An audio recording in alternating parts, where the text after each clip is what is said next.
Yo, welcome, Hive Hustle Podcast. This your boy Mafioso.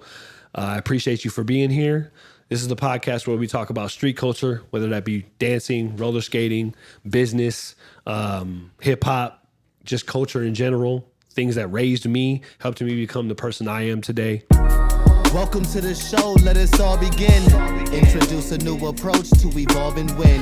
Taking lead, never stop, can't fall again. Took heed and watched who I called a friend. On a swivel, ain't none of this simple. Rather be at the table, conversing what's beneficial. Put in hard work, unapologetic with your craft. Yeah, the scars hurt, but I won't regret what's in the past. Man, I think the first time I actually interacted with this dude, we was beefing. We did. I think I told him to stop crumping at a school because he was not doing it the best or correctly. And I think I almost fought another dancer because of that. Yeah. I'm going to grab my drink real quick. My bad. But I want to welcome somebody that inspires me tremendously to the show. Regardless of us beefing very beginning, we ended up doing several projects together. My Coolest bro, dude Derrick. Coolest crumper I know, man. Man, I appreciate it, bro. I appreciate you for being on the show, bro. As you know, we just talked about it before we got on the episode. This is simply for me to give back to the culture in Vegas. Right. I can't be everywhere. Right. I got 3 kids. I got a wife. I got a business I'm running. You seen us when you walked in. We was in the middle of a meeting with a client. Busy. So I can't be at sessions. I can't be at 4 or 5 sessions a week. I could barely hit one rehearsal. Right. So for me to be able to have conversations with people, get to know people, I built a platform. Right. And this is what it is. So thank you for being here, man. Appreciate you having me. And yeah, let's get started. Let's do it. So were you born in Vegas? I was not born in Vegas. I was actually born in Sacramento, California. Okay. Yeah. Now I see. You feel me? Now I see. Yeah. Okay. So what was your first introduction to street culture? Like me, just to give you a little background, It was cards at the table. You get what I'm saying? They wasn't playing spades. They was playing poker because I'm Italian. But the point I'm making is Tupac, Biggie, my cousins introduced me to NWA. Okay. So that was mine. What was yours? Obviously being from Sac. From Sacramento. It was honestly a little bit different from what I usually hear from a lot of people. My mom was actually a rapper before she even had me. So when she had me, she kind of had to pull back on her dreams, take care of me, which is pretty cool. But she still kind of kept it going. And I literally word for word, bar for bar, I remembered all her raps when I was little. So I was in the car at 3 years old rapping with her. So you was first speaking, rapping with your mama. Yeah. Hey, so that's dope. Go ahead, continue. No. I mean, realistically, she would just make me. She's like, "Hey, remember this later," and yada yada yada. While we're in the car flowing, then she got a couple tracks with Looney Coleon, some old OGs. Yeah. So it's really cool to see my progression from just being a kid, being a rapper. Yeah. With my mom to just being no, I feel the music in a different way. That's dope, man. That's dope. So, I realized that a lot of the people I've been interviewing recently are a lot younger than me. So I know I met you when you was teenager, right? Yeah, I was I think when we first started interaction, I was 19 or something. So how old are you now, if you don't mind me asking? 25, man. Okay, so welcome to the quarter. Welcome to the quarter. Yes, sir. Quarter life crisis is going on for sure. Hey, and when you hit 30, it gets even worse. And then when you hit 35, it's yeah. So, but that's cool. Okay, so late 90s, you grew up. Yeah. We're born late 90s, grew up. That makes sense. So with that said, you born in Sac. When did you come to Vegas? I actually moved to Atlanta. Whoa. So I went from Sac to Atlanta to Seattle. That's the Northwest to bro. Seattle? To Seattle. Crazy, right? And then I moved to Vegas, I want to say 17 years ago, 18 years ago. So you grew up out here. Yeah, I really know Vegas. Okay, that's really all my memory. Same here. Yeah. I'm from Chicago. I was born there. Okay, dope. But I grew up in Vegas. Yeah. I moved out here when I was 6. I just say I'm from here for real. When people so ask my me. question is what was the transition to choosing dance? It was always something my mom was like, look at Michael Jackson, like he could dance. And then my uncle was a dancer and like a skater. And then I was like, I could do that. Like, and I started popping and locking and right. And then it became one of those things. It's so funny because everybody has this one thing where your mom's like, oh, show off to my friends. Bro, you was everybody. Yo. I still get it. Yeah. I go to family gatherings like, hey, can you throw an arm swing? No, I cannot. I'm 38 years old and I haven't stretched. No facts. Like for real. Nah, so she literally, and it's literally still like that. Like she just had a wedding just recently and she was like, hey, I want you to choreograph a 10-minute set and I want you to show off to my side of the family and to her side of the family and all that. We cooked. I bet you did, because you don't do nothing but cook. You feel me? I appreciate that. Come on, bro. So now you chose to dance. Mm-hmm. What was your first interaction with the dance scene? And I'm praying Vegas dance scene. I'm praying it's not our interaction. No, actually. So I actually took a break. How'd you get involved? Yeah, it was kind of weird too. I took a break from dancing because I actually didn't really love it too much because I was still trying to figure myself out in high school. Like, what high school did you go to? I went to Liberty and I went to Basic. Okay. Right? Two weird high schools. Hinder, they kind of Tucky? something like that. And then I took a break. It was always like something where I was just like meet up with my friends at lunch and we just like, hit a little couple steps and he was like, oh, that's cool. Like you're sick. Right. I moved to Basic and then my mom was like, hey, why don't you join the dance team at that high school? I was like, I don't want to do that. I want to play basketball. I'm glad I did not play basketball. I ended up joining the dance team. They ended up like trusting me with a lot of this stuff. I became the captain, and then I met a couple people. I met Lonnie. He was like the first person. Lonnie Chaney. He's the first person that was really like teaching me choreography. Yo, I've been trying to get him on my show. Just hit him up again. I can. No, I won't. You know why? Because he told me he don't talk. I said, okay. He don't. Well, I love you, bro. He's a man of movement. I know. Like, dude, like he came and bought a sweater from the old building, and I'm like, hey man, when you got a story. Nah, he's sick. He's like, no, I'm good. It's like my brother for real. What the fuck? So then I met him my senior year, and he was like, "Yo, I'm about to start a team called The Village. Like, you should pull up." So that was your original team? Yeah. I didn't know that. Yeah, and then I met Trey going to like Millennium when Trey was teaching at Millennium. And then I actually went from Basic to UNLV. I joined that team, which was pretty cool. It was a different experience. To the fact that I just didn't really enjoy myself too much on it. No shade, no tea. I just didn't enjoy myself. Yeah. I wanted something more flowy. I wanted to feel the music rather than like be clean. I think dance is an expression at like before anything. So I wanted to feel it more. So I ended up, deciding to go with The Village because I was like, yo, this is like where I want to be. Yeah, that makes sense. Okay. So first interaction was basically like Lonnie outside of Basic. Yeah. Then it was being Village. How did Team TBD come about? Like, what made you make your own crew? So that one, I just kind of felt like more of a business aspect that I wanted. And like, I had a different kind of vision later on in my dance career. Like, realistically, TBD, well, it stands for to be determined. So like your determination to be a dancer. Super cool. I didn't know that. I didn't know that. I know people always like. To be totally frank with you, I thought you named it Team TBD because you didn't know what the name. I know, and a lot of people say that. That's crazy. And to be determined because you want to be. Come on, that's a snap right there. Bruh. Monte, you're making this a reel. But go ahead. Yeah, so I kind of had a different vision. I really wanted to, instead of just like being competition all the time, which we won plenty of competition with Village. They really did their thing. Yeah. And nothing Village, but respect. honestly, when Village came out, I was tripping. I was like, yo, there's not a team like that right now. No, there wasn't. Like they shifted the choreo game for a while because y'all was like 47 people on a small prelude stage. I thought the stage was going to break. It did. It did? The stage broke. Oh, we broke the stage. Oh, damn. Realistic, like real life. That's funny as fuck. Yeah, we had so many people. We had like, legit like 50 people on the stage at one time. It broke. And then everybody literally was like, we don't have to see nobody else. Like, you guys won. And it was cool. Let's go. It was a time. So that turned into TBD.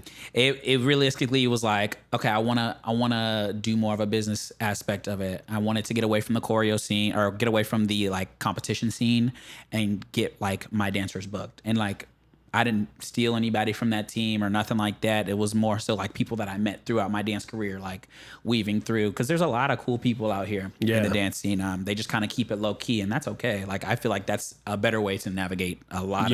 Than being the face of anything. Being the face is kind of like you just got to be a good person all the time, and it's not really hard to, but like people always find something. And not only that, it's you can't be human. You can't be like human, if you're human and they see it. They see any vulnerability, they see it as a weakness, attack it immediately. Yeah, and I don't know why they do that. And I'm not saying that that's only the Vegas dance community. I'm saying that's just the dance community in general. Yeah, and I'm like, I feel like that's an unrealistic thing. Yeah, to you can't be mad at somebody for being human, bro. At all. Like, you can't do that. Yeah. Okay. Yeah. Now, so Team TBD, you wanted to be, obviously you were determined you wanted to get people booked, and you've done that. Yeah. So what made you go competition with Team TBD then? I think it was more so of like I kind of wanted that essence back, and I was like, dude, I want to do something like. I feel like competitions are choreo's battles. Yeah, and I think that's the coolest part about it. I just kind of wanted that feeling again, just to be in competition, because every time I touch a stage and it's like a performance, it's like a new experience to me, and I feel like it's like something that I'll remember even when I'm like 80 years old and I'm sitting back and I'm like, I can't dance no more, but I remember that feeling. Yeah. And you'll have the YouTube video to go back on. Yeah. Because Google ain't never getting rid of YouTube. Yeah, I can't wait to show my grandkids. You know? Dude, I show my son all the time. Like, I'll be like, hey, look at this. I was in Japan this year. And he's like, you went to Japan? I'm like, yeah, bro. Nah, like, it's pretty cool. Like, videos are a crazy thing. Yeah. And it's like, I tell people all the time, I'm like, your social media is your photo book now. Yeah. When I was growing up in the 90s, we had photo books. We had memories. You had the video recorder with the tape that you had to put in. And then you put that tape in a VCR tape and you put it in the VCR and then you watched your video from the home. Mm-hmm. Nowadays, it's not that. You have a phone, you have a camera, you film it, and then you keep it on your scroll. Right. And that's your photo book. Or your Instagram. Or your YouTube. I put a lot of stuff on my Instagram. One thing I don't like though is it kind of takes away from people living in the moment. Yes. I've noticed that like a lot of concerts and stuff, like people are just recording. They're not even enjoying. I see videos of just really phones. Weird. That's really weird to me. And I could see that for a moment. Like you want to get a big moment. But having your phone out the whole time so you can go back and get it, I personally feel just like you, that it takes away from the essence of you getting this away from you and looking and experiencing like directly. The performance. If they took the second to just enjoy it, I feel like they would have such a better experience, man. Like there's so much stuff that I've done that I haven't even put on my Instagram because I'm like, I feel like I experienced that. Like, and I kind of want to keep it for I don't want to myself. share it with anybody. I don't want to share. There's a bunch of stuff that I take pictures of or that I have like with my family and stuff like that I don't. Me and my wife always, we always laugh because we'll film, but we'll save it to our camera roll and we won't post it for like 4 days. Facts. Like you never post where you're at currently type shit. Never. That's a big rule now. Exactly. You can't do that. Nowadays, you got the ops out here, man. You got the ops. But hey, on that note, we don't like ops. we don't go ahead and take a commercial break real quick. We'll be right back. Thank you for tuning in. Like, subscribe, and do all that good stuff. Are you ready to take your brand to the next level? At Swarm Branding, we're your digital marketing agency in Las Vegas. At Swarm Branding, we're not just another agency, though. We're a team of creatives that's dedicated to turning your vision into reality. Whether that's web design, graphic design, search engine optimization, or social media services, we've got you covered. Our certified experts bring over 2 decades of experience to the table, ensuring top-notch quality with every project. And the best part, we offer fair pricing without compromising on excellence. So why wait? Boost your business with Swarm Branding today. Visit our website or give us a call to get your free consultation. What's good? We back. Boy, Mafioso, man. It's been a long day, y'all. It's like 3:39 p.m. And I think I've had like 7 meetings today. Sheesh. And like now we're doing a podcast episode. So if I'm a little anxious and a little crazy, don't mind me. Just putting it out there if you're watching this episode. I'm with my boy Derrick, man. Yeah. Creative, dancer, director, choreographer, creative director. He got a bunch of titles. But we are at my favorite part of that episode. We are going to go into flash questions. Sheesh. Let's do it. R&B or hip hop? Go. Hip hop. Ooh, why? And I'm going to say hip hop because I feel like it's grimy. Okay. Man, and it kind of brings out a different side of me. I feel like I'm a nice guy, and I feel like I see that in you. Yeah. You're not soft, but you're like nice. You're kind. You're gentle. You know what I'm saying? You're a gentleman. But when you want to get rugged, that's when I put the hip hop on and I get busy. Hey, I'm not gonna lie to you. He hasn't not taken a lot of crump classes from me, but this man can crump. It's okay. I'm gonna be in there. Don't worry. Like, hey, if they ever get, I said it last night. If they give me a carnival set in Vegas, I'm in it. Oh, it's over. I'm telling y'all right now. Y'all see my Tuesday blend set. Fire. Second, World of Dance or So You Think You Could Dance? Okay, so I got both of them. I like them both, and I say this because World of Dance, I feel like you can be your own creative, and I think that's so dope. Like for people to show me what's going through their head. But So You Think You Could Dance, just for the simple fact that like somebody else's choreography is put on you and you're making their vision come alive too. So I think that's pretty cool. And we know Bell Rock, that just won So You Think You Dance, what, two years ago? Yeah. Dude, sick. Yeah. Like, I taught him in 2008. Yes, bro. He was like this big. Yeah. So the fact that we know somebody that was on there. Yeah. Miles, the guy that's an actor now, I forgot what show he's on, but he had the poofy hair. Him and Bell Rock had like a little way back in the day. America's Got Talent, like a couple first couple you know what? seasons. I think I know who you're talking about. Yeah, they were like a duo. Okay. And Miles is an actor now, and then Bell Rock is like straight dancing. It's crazy that we have like a lot of people that come from like So You Think You Dance. Not even just that. It's Vegas has gems, bro. Yeah, People don't y'all gotta lock in and peep what we got out here. Yeah. Like, now, last, I really want to hear your answer to this one because I know you do both. Okay. Choreo or freestyle? Oh, so I started out as a freestyle dancer, but the only reason I like choreography is because I freestyle to make the choreography. Everybody says that. Damn. And I get it.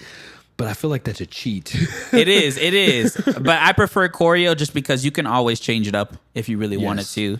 Freestyle, it's right on the moment. I think with freestyle, you have to be a battler to love it. Yeah. Because like me, like I tell people all the time when I'm teaching crump or when I'm teaching in general, like I inform, I don't perform. And I remember you telling me that, and you know what? I tell all my students that. Yeah. And like when you're freestyling, that's what you're doing. Yeah. You get what I'm saying? Like you're informing somebody of who you are in that moment. Like this is how I'm feeling right now. And that's why I feel like battling to me is my favorite and freestyle is my favorite because like it's literally like think about rap. You was just talking about how your mom taught you raps when you was young.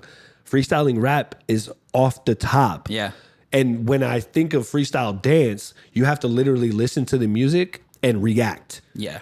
And atmosphere matters, cadence matters, musicality matters, crowd control matters. Absolutely. Like all of these things play a part, and that's why it's me. Like I love it so much. Yeah. But I can understand the choreo aspect because you can create an whole atmosphere with choreography. Yeah, it's cool. They go hand in hand. Like hand, bro. You have to be able to freestyle to choreo. You have to be able to choreo to freestyle. Yeah. You're choreographing on the spot, and I think that's so dope. Yeah. I think that's like one of the hardest things you can do. I hear that from a lot of new age dancers. Like like last night we were at rehearsal and I'm freestyling my part, and I hear people behind me like, "Whoa, what the, like what the, like he's crazy," because a lot of people that are in the scene now aren't from Vegas. I know. I've noticed that. Yeah. Like they moved out here from somewhere, or they just got booked in a show and they just been out here. Yeah. So I don't know if it's because I'm not like actively at every event, or if it's just because I'm a father now, bro. Like I don't have the ability you got things to take care of. Exactly. A lot of people don't know who I am, or if they hear me, my name, they don't put a face to it yet.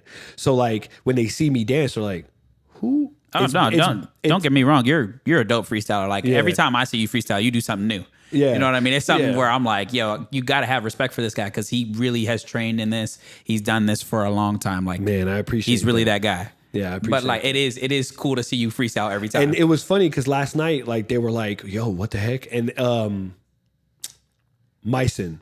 Yeah, I know Myson. He was there. And I was like, I looked at him, I was like, yo, you were on World of Dance. Yeah. And he was like, yeah, I was. That's cool. I was like, no, you were on World of Dance. And he was like, yeah, I know. I'm like, you're dope as fuck, bro. Literally. He's like, you are too. I'm like, I know. And he looked at me like, I was like, oh, you didn't expect me to say I know? Yeah, I know I'm dope, but you're dope too. Like, respect yourself. Like, because I was like, dude, there's not a lot of people that can say they're 21 years old that've been on a TV show. Insane. And I told him, I was like, you're utilizing your platform correctly. And I want to tell you the same thing. Like, you did what you needed to do. You did your research. You were a good human. You did your right things. You probably made your mistakes too. Absolutely. Everybody does. Absolutely. But you made those wrongs right. You held yourself accountable. And now you're seeing the fruit. Yeah. And that's why I see you in every gig. That's why I see you touring. That's why I see you doing these things. Yeah. So keep that up, man. I appreciate that. Now, to shift. Yeah, let's do it. What is a day in the life like of you being a director and a choreographer? Ooh. Like today, what'd you do?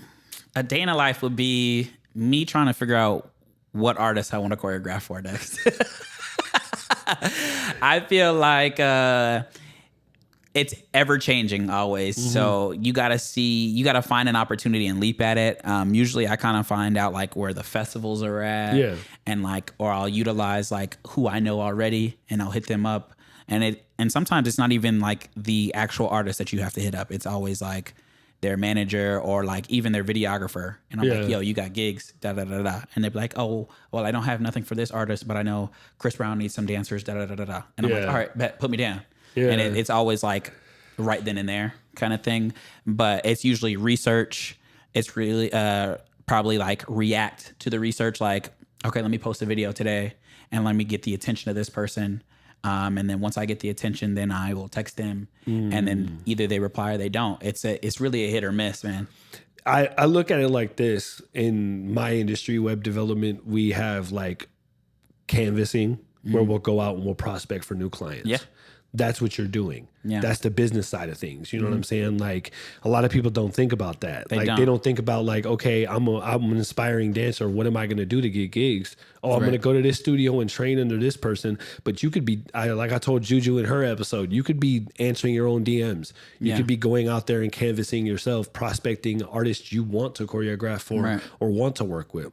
That's dope. And I think that a lot of dancers need to like act within themselves and don't wait for somebody to give you the opportunity. Like I was never the type of dancer that would always get booked. And I was like, why? It's because of, simple things, the way you look, the way you dress, this and this and that, or we might not even be looking for your type of dancer, yada, yada, yada. But don't let that stop you. Like literally go out there and get it yourself because there's so many opportunities in the world. There's so many artists. There's so many gigs that you can book. Just go for it yourself. What people don't understand, man, is that like, you can't rely on anybody. No, you can't. You write your story. You have to. If I didn't do what I did for the past 5 years, 6 years, I wouldn't be where I'm at. We wouldn't be in this building. We would I didn't rely on it. Like, yes, I had a team of people and now I have a team of people too. But that's what people don't understand is like, I tell my friends that are artists all the time, like, yo, when's the last time you posted your music? Right. When's the last time? Like I've actually had friends tell me that they want me to stop talking about my business. What? And I said, hold on, this is what feeds my family. Yeah. Why would I do that? And you could call somebody arrogant, you can call somebody egotistical, you can call them all the words in the world. But the fact of the matter is their belief is making you insecure. Yeah. And that has nothing to do with them. Yeah. Their belief in themselves is making you insecure so you don't feel like you're adequate standing next to them. Yeah. Believe in yourself. Believe in yourself. With 2 E's. BEE. You see it, you hear it, you feel it. On that note, we're gonna take a quick break. We'll be right back. Do me a favor, do us a favor, like, subscribe, follow, and do all the good stuff. We'll be right back. Are you ready for the ultimate Swarm experience? Get ready to immerse yourself in everything we have to offer. From top-notch branding services with Swarm Branding to the freshest streetwear at Swarm Brand. We've got you covered. Dive deep into the vibrant world of street culture with Swarm Culture, where every event and initiative celebrates the pulse of the streets. Also, don't forget to tune into the Hive Hustle Podcast, where the stories behind the streets come to life. Are you ready to swarm everything? Visit our website today at swarmeverything.com or call us at 702-758-5591 and we'll get you started on your journey. Yo, welcome back. Your boy Mafioso. I'm sitting here with my boy Derrick. Yes, sir. We sitting here having a great conversation. We talked about his introduction to street culture, how he's from Sac. He lived in many different places like Atlanta, Seattle, and ended up in Vegas, grew up out here. Yep. We talked about the fact that he likes hip hop better than R&B. And I'm not happy about it, but it's okay. It's okay. I still love him. Well, we talked about the fact of like what it's like being a director and how you have to like market yourself. Yeah. You know, this part of the episode, bro, we get deep. I like to know what your why is, what pushes you, what drives you as a dancer, as a creative, as a business person. And obviously we just talked about how like even in dance, you have to canvas artists and figure out like who do you want to dance for, right? And you have to put yourself out there. So with creativity and business, like how do you balance them, and what do you think like would be something that you could tell the people? I think that for this certain time right now, I think that I put business first, and I usually always put business first. There is certain cases where you put the dance first, but right now I'm building a brand. Mm-hmm. I mean, it is its own brand right now, but like it's something that you can use to make you know, money, yada yada yada. Build a whole life around it, just like you're doing right now. Like this is cool. The Hive Hustle Podcast, like that's a subsection of your own brand. Yeah. That's sick. Yeah, and I want to be able to do stuff like that. So that's cool. And just to give you some encouragement, man, this did not start like this. Right. It started with one logo that's up there, and it's literally an idea. Right. Team TBD is an idea. Right. That TBD can turn into something totally different. Yeah. Now I have a creative space. I have a podcast. I have a digital marketing agency. I have a crump dancing crew. Right. I have an R&B battle. These are all subcategories of my brand. Right. And how I explain it to people is you have to have the main source of revenue. Right. You have to have something that gives you the ability to be creative. Yeah. And that's where mine is different than a lot of people's. It's like, I know that there has to be money flow. Yeah. It's a business. So in reality, like you said, when you walked in, you've seen us meeting with a possible client for web development. That's my moneymaker. That's how I pay my people.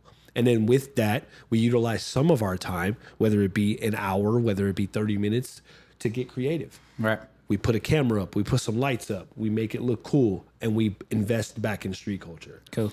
Whether that be our events. And I feel like a lot of people miss the concept of you have to have a why. Right. Like I tell people, find your why. Or no, never mind. Find your what. What do you want to do? Right. Then, why do you want to do it? Mm-hmm. You get what I'm saying? Like, absolutely. Why? And then how are you going to do it? And when you do it, dang, reflect. Yes, sir. And that leads me to my next question, because I'm a dope-ass interview person. What was your aha moment in dance? Like, what was the moment where you were like, remember that video on Instagram? I think it was WizKid. He was standing and everybody was singing his song, and he's like, yeah. And he was like, this is crazy. Dude, that video resonated with me crazy. But that's my point. What was yours? Mine was definitely... Or did it come yet? Yeah. You know what I'm saying? I feel like I can have multiple when it comes to... Yeah, you can. I think right now is like just seeing everybody on my team, and then they start getting choreography, and then they start booking jobs, and I'm like, dang. And I sit back and I'm like... Providing the opportunities. Yeah, well... You're doing what you said you wanted to do. My why was to... It was really to make... Okay, it's kind of selfish, but it's not, right? It was to make me feel happy when it came to dance, but the way that I get happy when I dance is helping other people. Selfless. Yeah. That's what people don't really understand, is like, you have to be selfish to be selfless. Yeah. Like Gary Vee talks about it all the time. Like there was a video that he posted, and he was like, a lady was like, you know, I'm this. Like, I don't know what I don't know how to love people. Like, he's like, well, do you love yourself? You know, like you have to love yourself to be able to love you. Like, well, that's selfish. Yeah, it is. But you have to be selfish, because if you're not whole, then how do you give it back? Right. And that's what people don't understand, is like they go hand in hand. Just like business and creativity go hand in hand. Yeah. Choreography and freestyle go hand in hand. Mm-hmm. Being selfish and being selfless go hand in hand. Yeah. Like you have to be able to say no, and no is a very powerful word. Absolutely. So what was that moment though? Just like a physical moment. Like you told me physical moment. What is. I think it was just recently, because I've had a couple. Just recently, it was Rolling Loud when I choreographed for Rolling Loud. That was insane. Like to be on a big stage like that, to see everybody see my choreography and to have my dancers booked. I was like, yo, this is insane. And I look at the videos all the time, and I'm like, dude, I did that. And that's that moment. Yep. And see, mine was like in the beginning of my dance career was when I got booked in Japan. Yeah, that one's crazy. That was sick. It's insane because like I tell Juju all the time, I'm like, all I did was battle a bunch of people in krump. Yeah. And then these Japan krumpers that run crazy events noticed me and I got booked. Yeah, that one's insane. That's the moment of marketing yourself. Yeah. You know? One thing I want you to know is that you inspire the hell out of me. Like, appreciate you. You might only be 25 years old, but your journey, what you post on Instagram, how goofy you are. Because I was scrolling through stories and then see your big ass forehead out of nowhere with a question. Like, ask me a question. I'm like, your big ass forehead is I be big. Asking people how they be doing today. Because some people don't get that. Like, ask your friends how they doing today. Dude, and see how far that goes. Yeah. People don't ask people how they doing. Nah, they don't. Like, you just inspire me, man. And like seeing you grow from the moment of us having that moment to us rekindling our friendship. Yeah. You know what I'm saying? Like me battling at your event that you had. Man, that was so cool, man. When I called out the judge.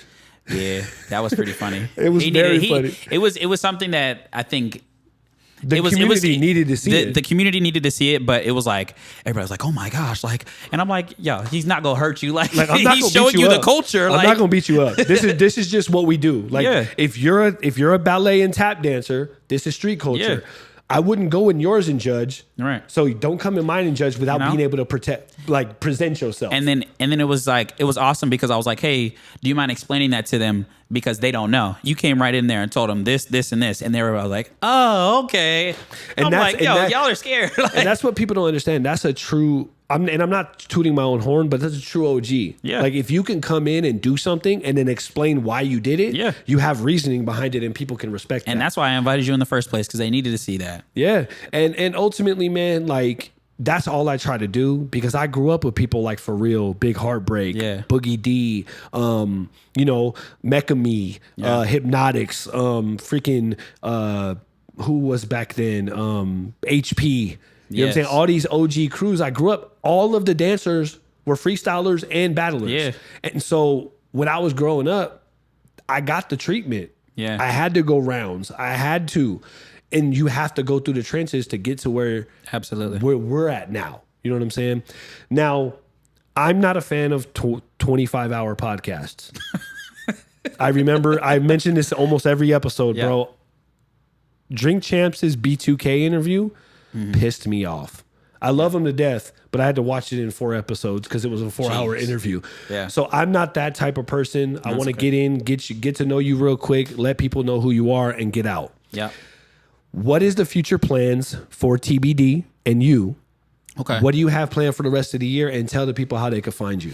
For the rest of the year, I'm thinking that we're going to invest ourselves into getting booked more. Okay. I think we're going to take a step back from competitions and stuff, and I can really work with these people like individually, because a lot of the people I got are newer, and they have these dreams and aspirations. So I'm trying my best to like really cultivate that. Yeah, I really got to help them with that. That's really what I want to do at the end of the day, is help people with their dance journey. There's not a lot of people out here that can kind of like guide you in the right direction, as a director should. Yeah, you know what I mean? Guide you in the right direction, but also give you like pointers, like, hey, like you shouldn't do this, but like, hey, you can do this, and like that's new. Nobody's done that before. Go for that. Yeah. So yes, we're trying to do festivals. I'm trying to just get more people booked, and then just like expand my team. Maybe even get a studio. You know what I mean? So I'm hoping we do that. And then as for me, I'm just keep doing what I'm doing. I'm having a good time. I'm enjoying my journey.